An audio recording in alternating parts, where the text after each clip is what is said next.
What's up, everybody? The Woodward Bet Show here on the Woodward Sports Network. I'm Scott G. Risen, and today we got a special guest, JT Hayes Jr. from Run Pure Sports and the Mayo Sports Network. I had to have my man JT on. He is a 100% Braves fan. So last night, as we know, I had a call at the beginning of the series for the Braves to win in 6. JT, I know you're really excited. We're happy to have you on the show today. So go ahead. Let's talk about your Braves for a few minutes. I know you had to be quite excited about last night's final results. That was a great call, Braves in 6. I think Trevor Plouffe was the guy before the season, sometime in March, maybe called, hey, Braves are going to win in 6 games. I think he actually called it over the Astros. And, yeah, pretty amazing game last night. Pretty amazing series. The Astros injured. The Dodgers, who the Braves beat to get to the World Series, were injured as well. But if you look at the Braves, I don't know that any team went through more than this team. Mike Soroka, supposed to be the ace, didn't throw a pitch in the 2021 season. They lose Marcell Ozuna, gets into a dispute with his wife in the early part of the season. They lose Ronald Acuna Jr., a MVP candidate in the middle of the season, to an ACL. And just dealt with a number of things. And then in game 1 of the World Series, the ace of the team, Charlie Morton, breaks his leg on a ball hit back through the middle. But they continued to roll on, and it looked like the Astros just ran out of gas there at the end. They hit 2 home runs, both by Jose Altuve in the World Series, to the Braves 11. And, man, Scott, 3 no-doubters last night. Just absolute bombs. That ball by Soler took the air out of the stadium, and really happy in particular for what is a likable team, I think, in terms of around the league, guys that are really likable. And Freddie Freeman, a Brave, they designed this stadium, the new stadium in Atlanta for him, and Brian Snitker. I mean, if you're a baseball fan, if you've ever picked up a baseball, you have to just be absolutely filled with joy for this guy. 45 years in the same organization, has done everything for the Braves organization, including now being the field manager. And I said this to a friend of mine because I had an opportunity to meet and spend some time with the great Tommy Lasorda. And I said, you know, years from now, people are going to start to realize Brian Snitker is the Atlanta Braves' Tommy Lasorda. He has been that guy for this organization. And the city needed a win. The city, obviously, with the Falcons having their meltdown in the Super Bowl a few years back, and good to get on the winning track here. And look, I'm excited for next season, but now, you know, you got the Georgia Bulldogs ranked number 1 in the country in college football. So let's see if we can maybe get on a little winning streak here. Yeah, you know, being down there in Georgia, obviously, you know, you guys got the Falcons. I mean, you can't complain about the loss in the Super Bowl. Here in Detroit, we don't even know what the Super Bowl means. So we've not even come close to anything like that, and I don't think so in the future. But, you know, hey, we got the Tigers here with their rebuild. I'm excited about that. But you know, me being a baseball fan, I know I sent you a couple messages last night congratulating you. I think of all the sports, you know, especially for me, if the Tigers were to win, I would just be ecstatic. That would probably be my top one for me. Maybe U.S. soccer on a weird kind of thing on a World Cup level. That would be one that I would thoroughly enjoy. But I mean, hey, there's nothing like sitting there watching your team in the playoffs. But JT, I gotta say, I think we lost out on an opportunity to have the Braves win at home and hear the chants and all that other fun stuff. So I think we had a little bit disservice for that, but I'm sure a lot of people were happy to see the so-called cheaters of the Astros go down there. So, hey, kudos to your Braves. I'm happy for them. And, you know, it goes to show, man, you got a good general manager, you know, put you in a good spot. Looks like with them injuries they had, they go out, they get Soler. I mean, what a trade they made for Eddie Rosario, basically trading for Pablo Sandoval, which was just basically like a bag of balls they traded. And they actually cut Pablo before he even and went over there to Cleveland for Rosario. So kudos to that general manager. What a job he did. I mean, I got to say, he should have been the first guy to hold up the trophy and then hand it over to Freddie Freeman and Snitker. But, man, those guys, I mean, they all came through.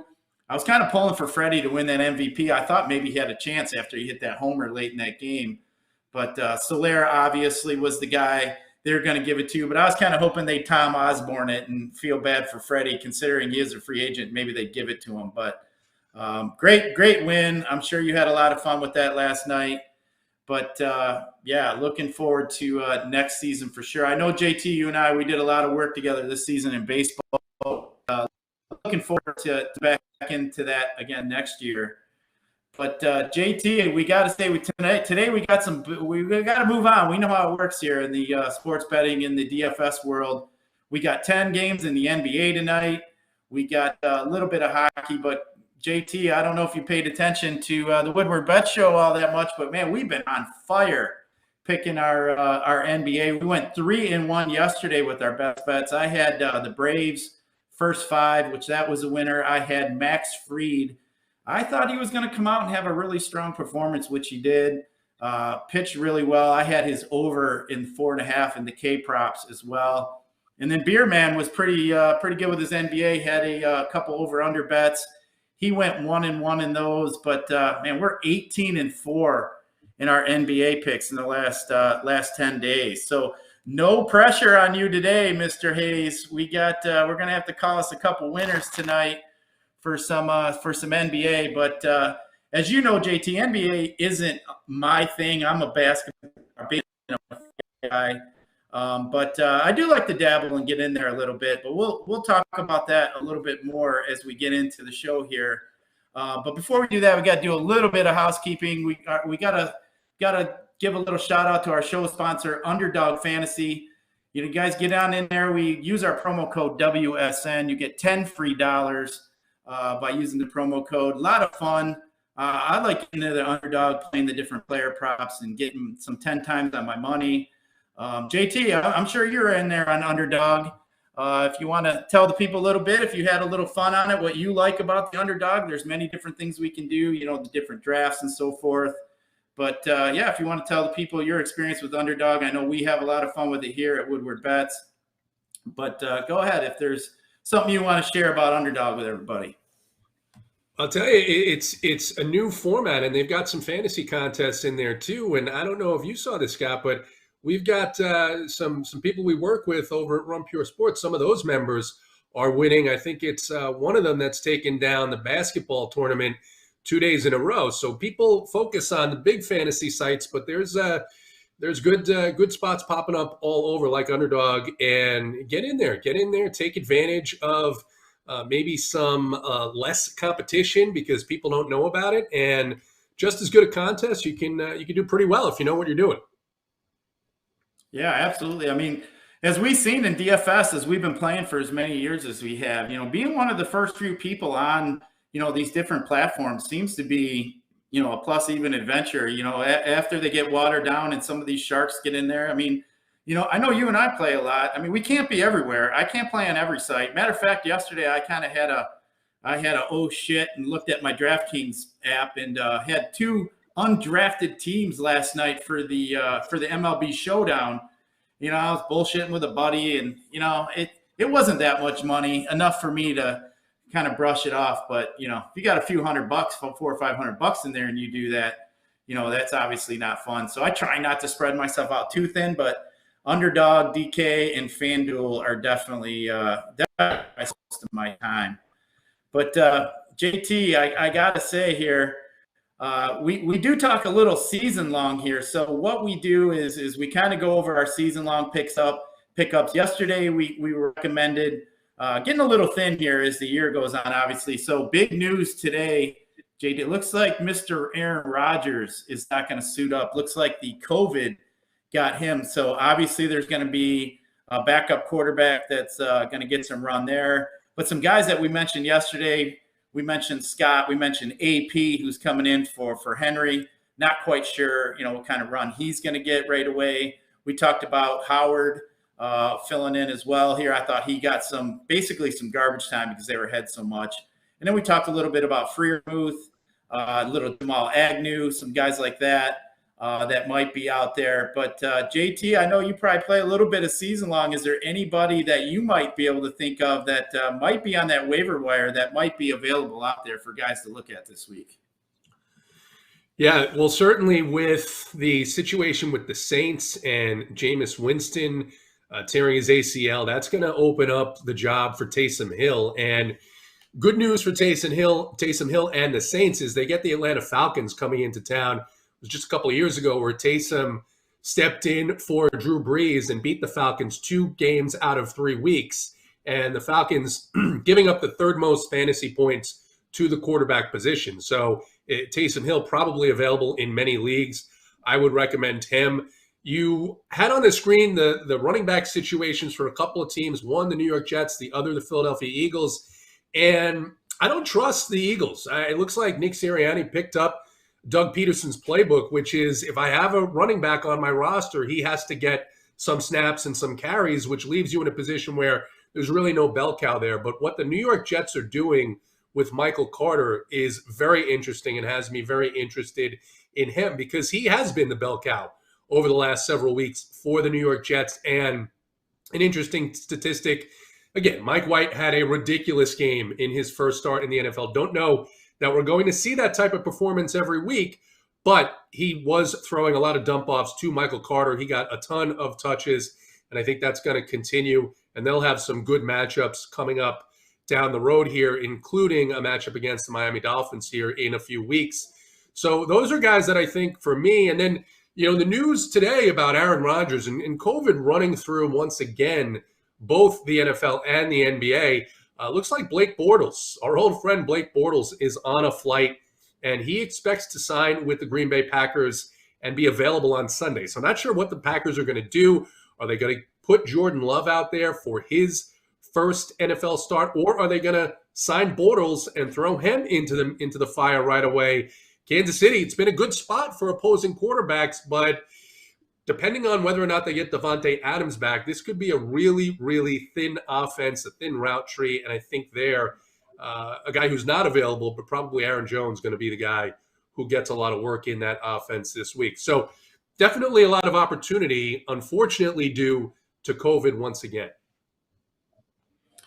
Yeah, I'm not a fan of these NFL COVID rules. It sounds like Rodgers actually now it's coming out vaccinated, so I think he's going to have to miss 10 days, I believe. So, with that being said, obviously he's going to miss this week, and then he may miss some practice time next week. But that is interesting. I think they're going to try to come out. I don't think they're going to hold back with Taysom. I think they're just going to let him run the offense as Jameis was, in my opinion. I did mention in the show here last week, when we had the injury to Sanders, a lot of these NFL teams, they'll replace the guy that was injured and kind of leave like a Gainwell in the same kind of position where we saw Boston Scott and Howard kind of fill that role. So a lot of times, they don't want to move too many guys around. It's just they leave too many holes, especially with blocking and stuff like that. So a lot of times they just like to plug and play the guy that's missing. But yeah, it's going to be interesting here. That Green Bay game, that's quite a bit from where we were at earlier in the week. But just make sure you guys get on there and check out your waiver wires. Nothing worse than the guy in the league that stops picking up players and isn't playing the game all the way through for season long. But hey, if your team sucks, that's why you should get in there in some DFS. Maybe get in there some underdog and stuff like that. That's where pretty much how I started. Obviously being a Lions fan here, really tough to buy in. And JT, I'm so glad we got this NFL ticket in this last 10 years or so, because man, I used to be stuck having to watch the Lions, as you were probably stuck having to watch the Falcons on the only game. So thankfully we have that NFL ticket, so we don't have to get stuck doing that. But JT, we got a segment that we call Tilted here, or KMA. We like to vent our frustrations. We like to let our people vent frustrations. We don't like to call out players. Obviously, we're not doing that. We definitely frown upon that. But JT, I'm going to roll out a couple that I had here. One, we're going to talk about Florida State and Clemson. Florida State there at the end of the game, they're favored by 9.5, and or Clemson's favored by 9.5. Florida State's got it covered. They're up 4. What do? They try playing the old toss and flippy Rooney. Next thing you know, they fumbled. Florida State falls on the ball, no time left, gets the 6 points, covers the point spread and 10. Man, that one there. I mean, come on, that's just so tilting as a sports bettor. You think you got it covered. Next thing you know, they're running around with the ball, fumble it, and goes in the end zone, and your hopes and dreams are crushed. No lunch money for you that day. So that was one. That's one I wanted to bring up. And then the big elephant in the room, JT, is Henry Ruggs. Take a damn Uber, please. I don't understand. Now you're just ruined your career. 156 miles an hour, JT. He just smashed in the back of that poor lady's car. She died. Her pet dog died, I understand. So you dog lovers, yes. Not a good situation there. But, JT, I got a feeling the NFL did not, and Vegas did not want a team in Vegas for, I think, this reason. And here they're 2 years in, and now this happened. JT, I got a feeling they're going to make an example out of this poor young man. And supposedly it sounds like you kill somebody in Nevada on the DUI, it's like a minimum 2 years. So unfortunately, Mr. Ruggs looks like he's got a tough road ahead of him here.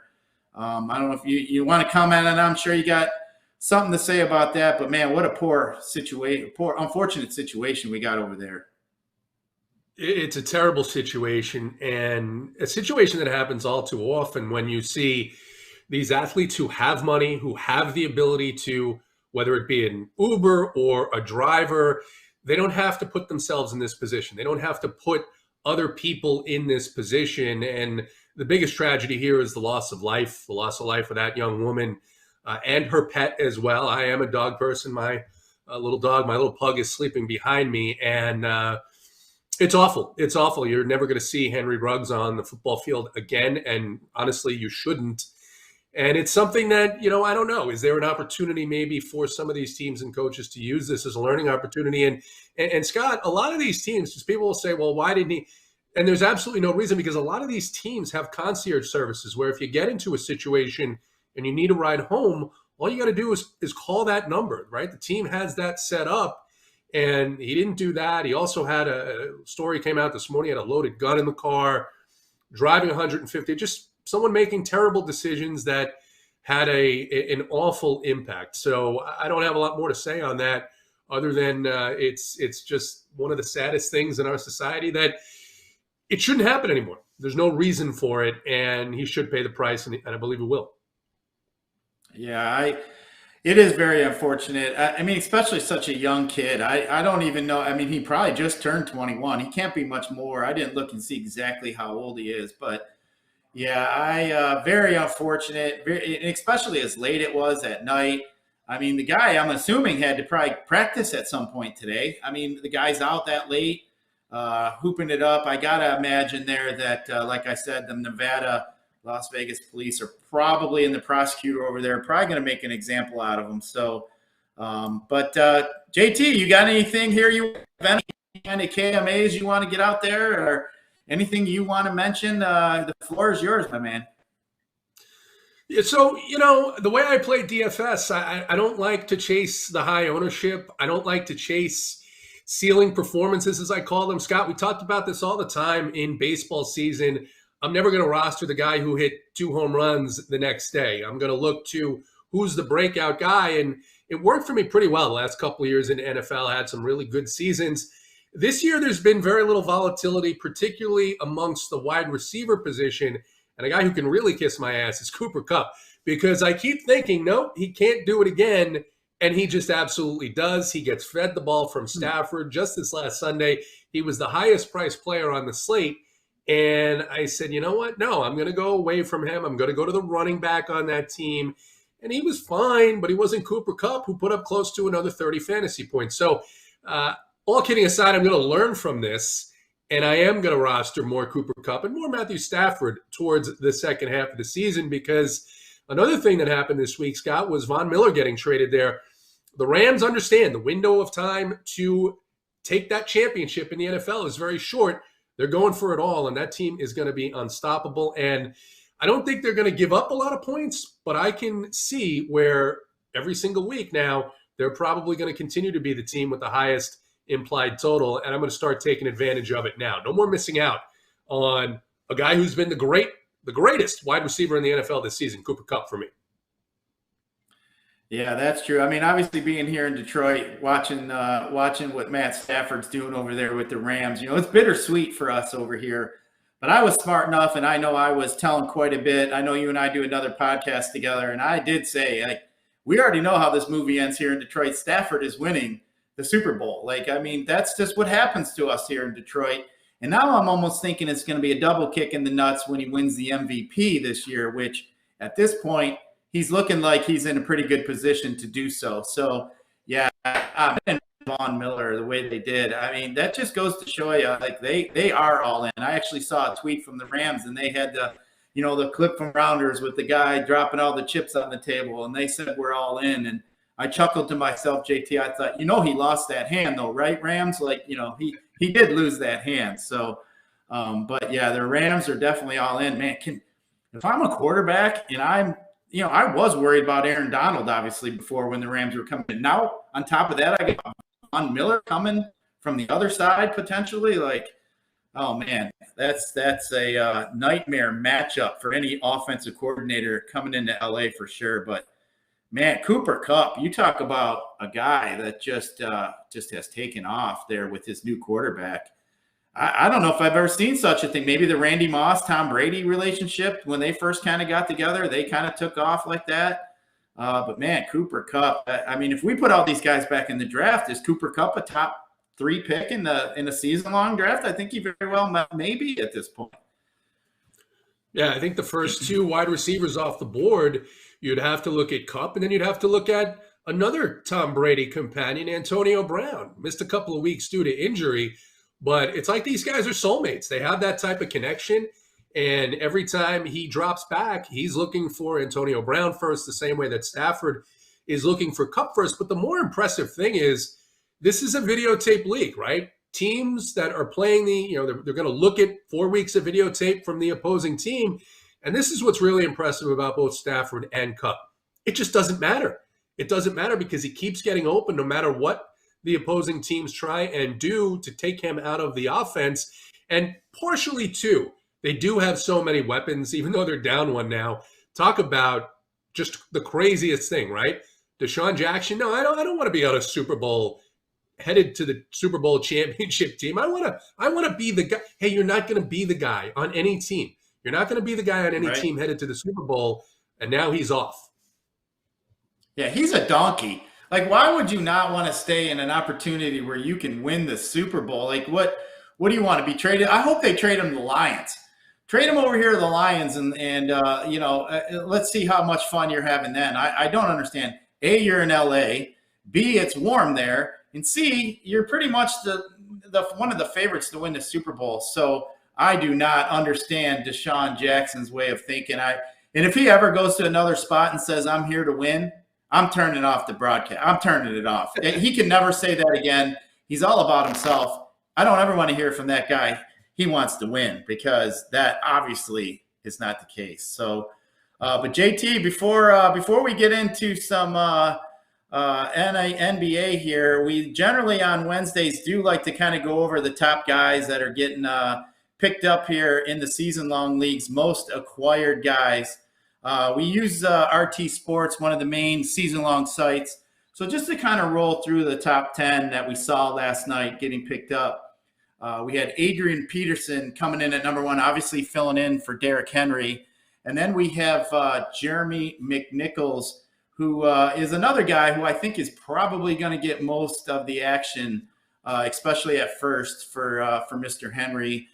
We got Boston Scott, who scored a touchdown for the Eagles against the Lions. And then the guy you mentioned there, JT, Taysom Hill, coming in at quarterback for the Saints here coming up. And then a guy here that I spent some time picking up last night in some of my season-long leagues, Devonta Parker. I think Parker has a really good rapport with Tua, as we kind of saw last year. So I think Devonta Parker was interesting for me. We got Pat Freiermuth, the tight end for the Steelers, coming in at 6. Mike White was picked up by a few people there. And then Michael Carter, a guy you mentioned, JT, again there with the Jets, coming in at 8. And then Cole Beasley and then Brian Edwards snuck in there. JT, any of these guys here stick out to you on a season-long league? Anything you want to add about any of these guys here that we just discussed? Yeah, as far as the Raiders, I'm going to take a wait-and-see approach. Darren Waller missed last week. And this is outside of Renfro and Waller. Ruggs was getting more targets this season, but still not getting the kind of targets that a guy like Devonta Parker is going to see. Parker is a great pickup for season long, and he's one of my favorite wide receivers on the slate this week in a friendly matchup against the Texans. I'm going to be out on Mike White. Outstanding performance, amazing game plan. I'm just not going to buy that until I see a little bit more of him. But Taysom Hill, if you need to stream a quarterback this week, Taysom Hill is a guy that I would look at. I would also look at a guy that's not on there, Tua Tagovailoa. He gets a matchup against the Texans. He's looked better of late. More importantly, he's looked healthy of late. Now he gets Devonta Parker back. He's got Gesicki in the fold. And it looks like finally Brian Flores has said, you know what? I need to win some games. I need to hang on to this job. And maybe it's a good idea to give my stud running back more carries and targets. And that's Myles Gaskin. Myles Gaskin is a guy who can be a bell cow. And he may be on the waiver wire too, because he wasn't getting all the love at all from the Dolphins in the first few weeks of the season. So I think they're a team to buy low on. Yeah, I agree with you there. I do like Gaskin moving forward. It does look like I've been kind of keeping my eye on him. As DFS players, it's always good to be, on that first week, like you mentioned. It's not ever good to play a guy after he just come off a huge week. I mean, it's just NFL week to week, and recency bias is definitely a real thing in DFS with people. But I do have interest though in Taysom Hill, like you said. I think. Especially with the experience he's had, he's been in that offense quite a bit. So I do think that he's just going to kind of slide in there. They worked Jameson pretty slow, but it looks like here in the last few weeks they were letting Jameis throw it out. And man, JT, I was so disappointed in that injury for Jameis. I was sitting pretty on DK after 1 o'clock and had a New Orleans game stack with Winston, and then I bounced it back with Smith, and I had Godwin. So I was sitting there just thinking, oh, this is going to be great. Traquan scored right away. I was all excited. And then Jameis gets horse-collared and rips up his leg. And then, I see that tweet of him dancing on the crutches afterwards. So I thought, yeah, I'm sure the guy couldn't be. Little disappointed with that one there. But JT, the most released guys we saw, really no surprises. Henry Ruggs was number one. Rightfully so. He's done. And even if you got him in your dynasty leagues, I'd be surprised if this guy comes back. So that'd be a guy I think you probably want to get rid of in all formats. Robert Tonyan, we see with the broken leg. Obviously, Winston got hurt. Little surprised with Ricky Seals-Jones on here, though. Ryan Suckup, that's just probably a kicker that just fell to a bye week, obviously. And then Gainwell. Disappointed everybody. Damien Williams, another guy that disappointed. Obviously, Henry going on IR, and then Calvin Ridley. Looks like Ridley, from what I understand, he may not come back this season, the rest of the season. He said he's not into football, so I'm not quite sure how that's going to play out. And then Desean Watson there at the bottom obviously did not get traded, so it looks like he's not going to get any run. Are any of the guys here on this list here, JT, surprising to you that you think maybe you should keep, or all these guys here worthy of the dumpster for you? I think the most surprising thing is that Deshaun Watson was rostered enough to be one of the most dropped players in week 8 of the season. But no real surprises. Looks like Khalil Herbert in Chicago is poised to take over that backfield. That's a guy that they were high on. And with Logan Thomas coming back for Washington, Ricky Seals-Jones is not going to get the run there either. So no real surprises there for me. Yeah, big waiver weeks on Tuesday and Wednesday, as you know, here at Woodward Bets. We like to make sure you guys are all on top of your waivers. Maybe there's a guy or two that we may mention that may be able to help your team out. A lot of different streamers. But, hey, you guys all know you can get in there, ask us our start and sit questions for the Friday show. So if you got any questions on there, fire it off to our Twitter page and our YouTube page. So make sure if you guys are watching this on YouTube, hit that like button, hit that subscribe button. We definitely appreciate that. But JT, before we get into NBA, let's we always like to take a look at the early line movements. We like to try to to get in early on some of these games here early in the week is definitely an advantage that you can play. So we do mention on Sunday, a lot of times you miss the boat on especially some of the line movements, maybe over-under's gone up. Maybe there was a team that just started out a little too low that may jump up. So generally we like to just talk about the games that have more than a 1 point difference from the opening line. So just kind of burn through here a little bit. On Thursday, we got the Jets and Indy. It's at 10, minus 10, 46.5. Very little movement there. So not too much there to talk about. We had the Denver and Dallas game. It started at 8.5, and now it's up to 9.5 for Dallas. I got to imagine that is because of the trade of Von Miller there. But sounds like Prescott's going to give it a go too this week. So that's good news for Dallas fans as well. And then we got the Vegas Raiders and the Giants. The Vegas Raiders are up to 2.5. That moved just a little bit there. Don't really think that had anything to do with the Ruggs movement. But Atlanta and New Orleans, JT, did not have, so far, no really movement in that line as well. And then Buffalo and Jacksonville, we'll stop here and see if you got any tidbits on the games here. But Buffalo and Jacksonville went up from 13.5 to 14.5. Obviously, no love in the betting circles for Jacksonville. But of these 5 games here, does anything stick out to you, JT? Anything you like so far, or something you want to keep your eye on as the week moves on? I'd keep my eye on that Raider-Giants game. Josh Jacobs is, I believe, still officially questionable. It looks like he escaped serious injury. But the Raiders, I mean, you talked about the move to Vegas. I don't want to say that they're cursed, but, man, it's been an awful confluence of circumstances there between the Gruden emails coming out. Now this with Ruggs. They responded very well when Gruden left the team. When he resigned, a resounding win.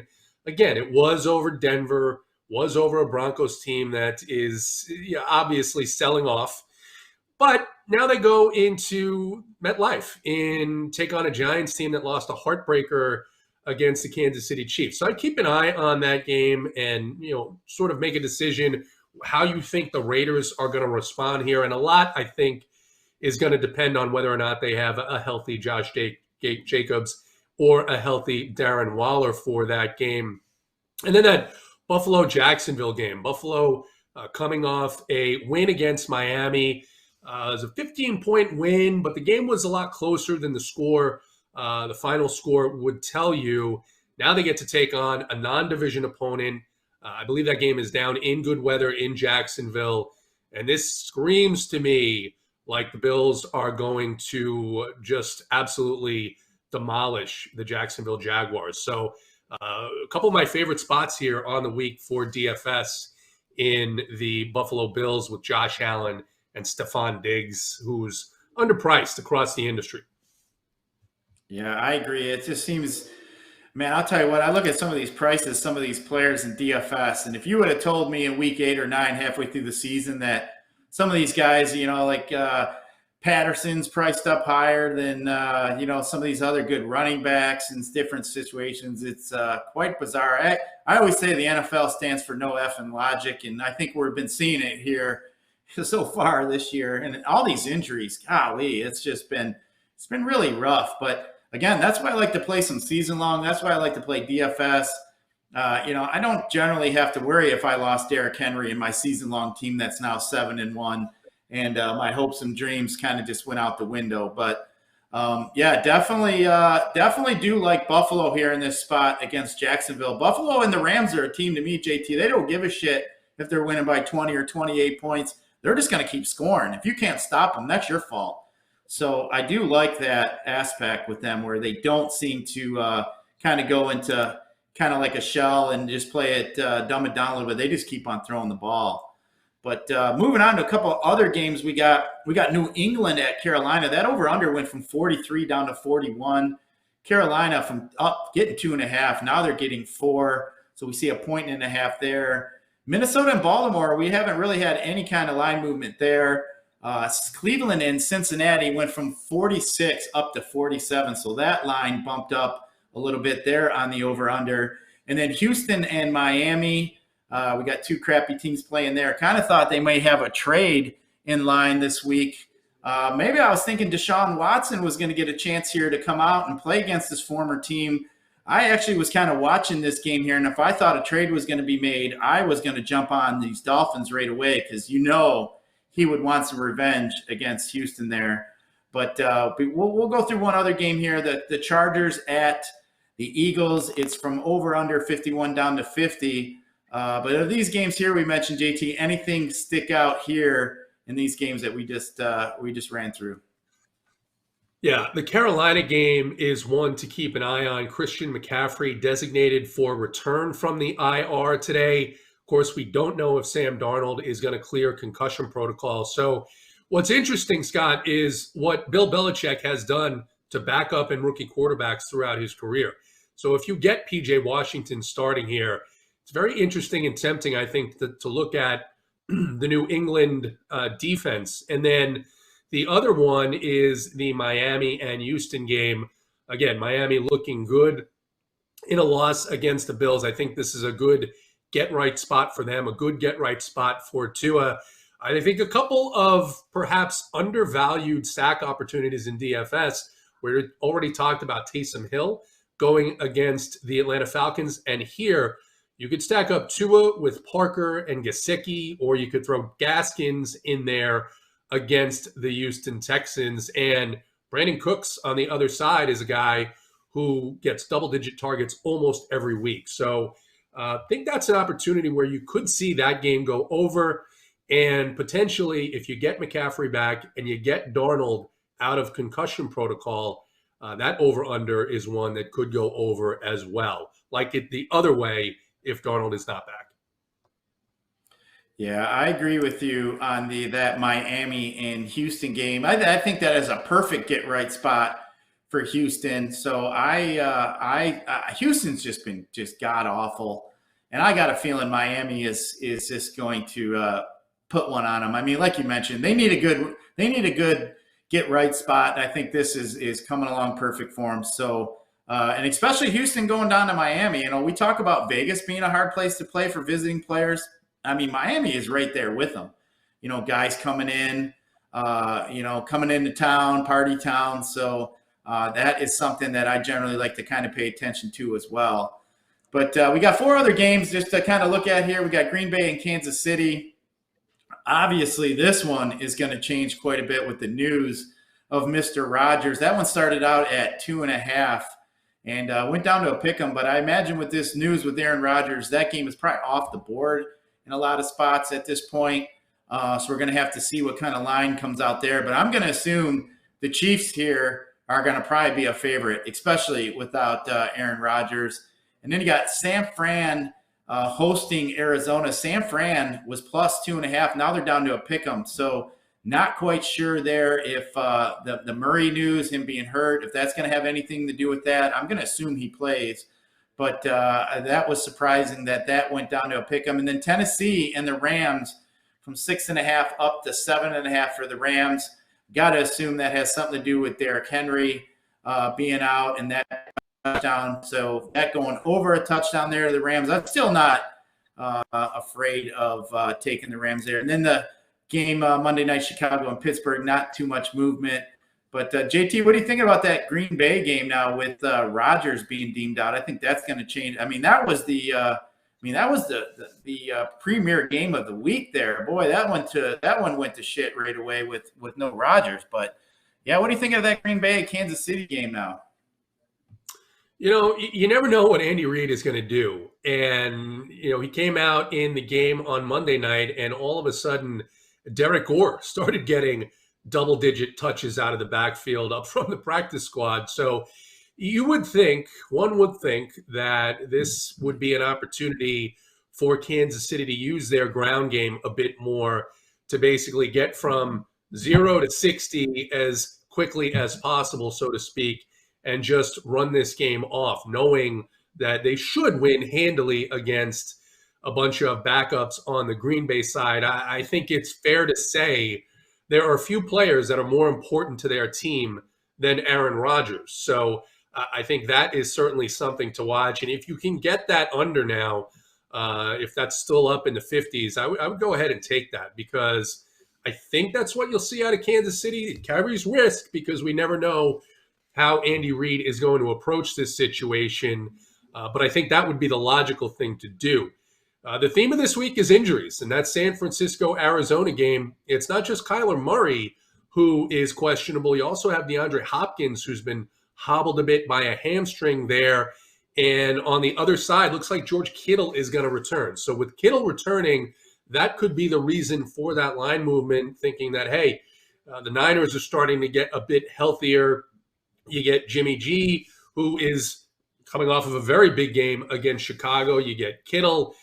Elijah Mitchell did emerge from that game on Sunday as questionable, so keep an eye on that, because if he's out, I think you're going to look at JaMychal Hasty. Really difficult to trust Kyle Shanahan and his running back usage as always. And then the last game, outside of Aaron Rodgers, the guy that probably means more to their team in the NFL is Derrick Henry. And so a big hole to fill there for Tennessee, and not at the right time. Of course, an injury to a guy like Derrick Henry can never occur at a right time, but just as they go into the Rams, who keep adding and stockpiling to their talent, they're going to face a top offense, the top offense in the game, and now a defense that just got a whole lot stronger. So really tough test for the Tennessee Titans on Sunday night. Yeah, that's losing Henry. That's just got to take the whole wind out of everybody in Tennessee over there. I mean, but you can't use that guy that much. I mean, they were using him way, way too much. I mean, he was on just an unbelievable pace for touches. And yeah, I think in the NFL these days, I think these teams are going to figure out that you got to have. I mean, we're seeing it across the NFL where these teams are having multiple backs, and they're not allowing one guy to carry that load like we've seen in the past. So I think they're going to rethink how they're using Henry, because the way they're using him now, I mean, the guy's only going to have a couple more years left if they keep beating him up the way they're beating him up. But just a quick little run, you guys, there on some line spreads, some line we've seen. Let's move on, though, JT. Let's get into some NBA. As we know, I'm always one to say I'm not an NBA expert. I do get in there and dabble with some DFS. As I've said, I got all these different optimizer programs and everything else that keeps me smart and keeps me up with guys like you. But I do look at NBA and like to get in there and mix it up a little bit, especially now with baseball coming to an end. But JT, we don't have to go through each game here. But just maybe bring up a couple DFS plays you like, maybe some of the high end. I know we like to bring up some low price guys. I kind of ran through some optimizers here, so I kind of can see some of the guys that are popping on some optimizers. But it looks like Harden's going to be in play tonight as a high price spend up.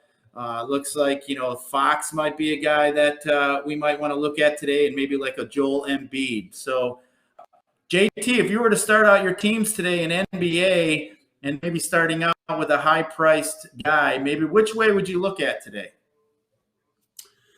Yeah, this is one of those slates that we talk about in the NBA where it's clearly stars and scrubs, right? So you're going to have at least two, probably, if not three, of those 9, 10K players if you're playing on a site like DraftKings, simply because the injuries, theme in the NFL, it's a theme in the NBA, and it's COVID as well as some other injuries.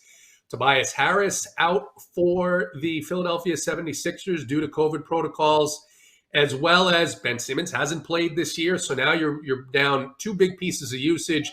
The stat I saw earlier was that Joel Embiid gets 46% of the usage when those two guys are off the court. He is priced up, but I think that that's a logical place to start. What's interesting about Philly, I don't know that you can do this. I don't know that Doc Rivers will do this, but could be a situation where you see them put Embiid and Drummond on the court at the same time.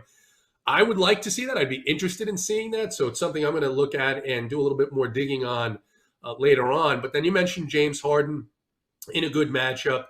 against the Atlanta Hawks. And there's value. There's value everywhere because of injuries and COVID protocols. For San Antonio, Jacob Hurtle is going to be out due to COVID protocols for an extended period of time. That opens up a ton of value with Thad Young and Drew Eubanks. Young, 4.1K on DraftKings. Eubanks, just the zone minimum, 3K. And then the Cleveland Cavaliers have a situation where they're going to be without Lauri Markkanen, Kevin Love, and Isaac Okoro, opening up some good value there. Cedi Osman is in the mid-threes. And some of their other players come into play as well. Evan Mobley, a really good play in that game. They are playing the Portland Trail Blazers, who give up a ton of fantasy points to virtually every position. You go out west to look at some of the later games. One of the highest totals on the slate is the Charlotte Hornets playing at Golden State. And a guy that I think is going to go a little bit under-owned, who's played really well against this team and seems to be more motivated now that this is a year where it's a new season. Looks like they're going to get Klay Thompson back towards the beginning of next year, and they could see themselves shaping up for a playoff run. Draymond Green, just 7.1K on DraftKings. So I think that's the way it's going to go. You're going to have an Embiid or a Harden or both of those guys, or maybe a Dame Lillard at 9.7. You get a couple of those guys, and then you can easily fill them in with some of these great values. And one game that I think people are going to maybe sleep on a little bit is the New York Knicks and the Indiana Pacers. Kind of a lower total, but the line there is just one. Indiana favored by one. The Knicks coming off a really dreadful home loss to the Raptors. And I like, depending on what happens, if Malcolm Brogdon is going to miss again, that's big news there.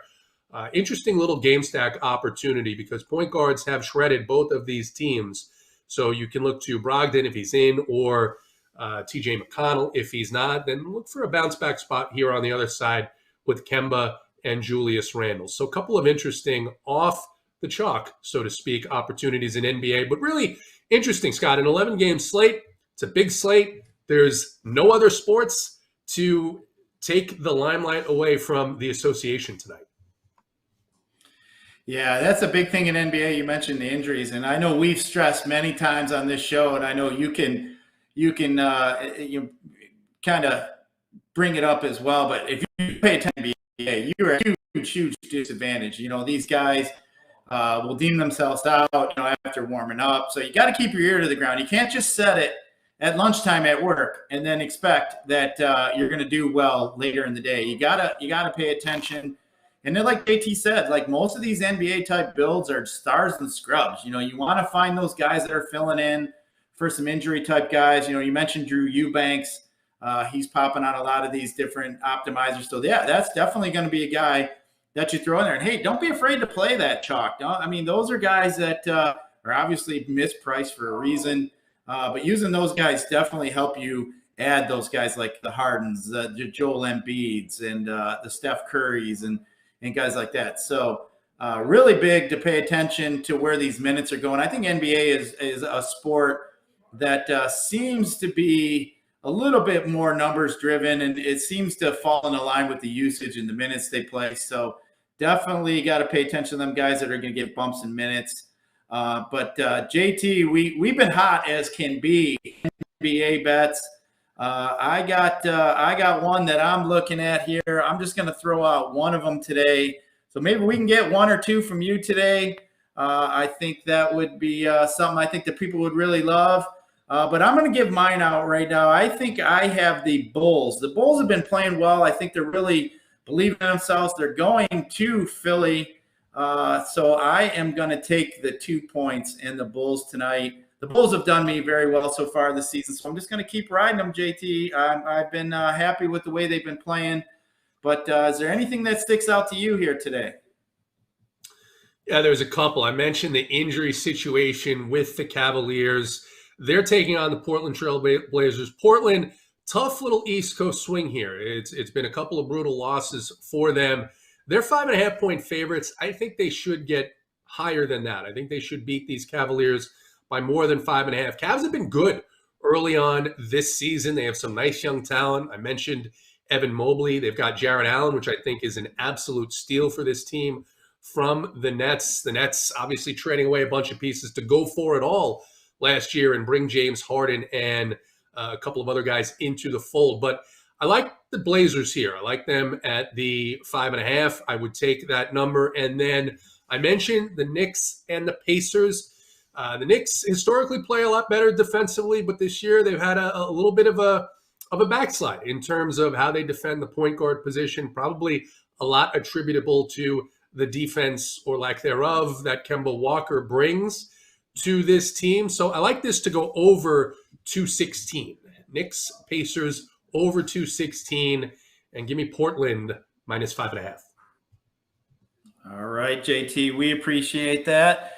Hopefully we can win the people some lunch money. That's kind of our little joke. We like to talk about getting the people some lunch money. So hopefully we'll have some lunch money tomorrow. But JT, I think that's going to do it today for us here on the Woodward Bets. We really appreciate you joining us. We'll get you back on here.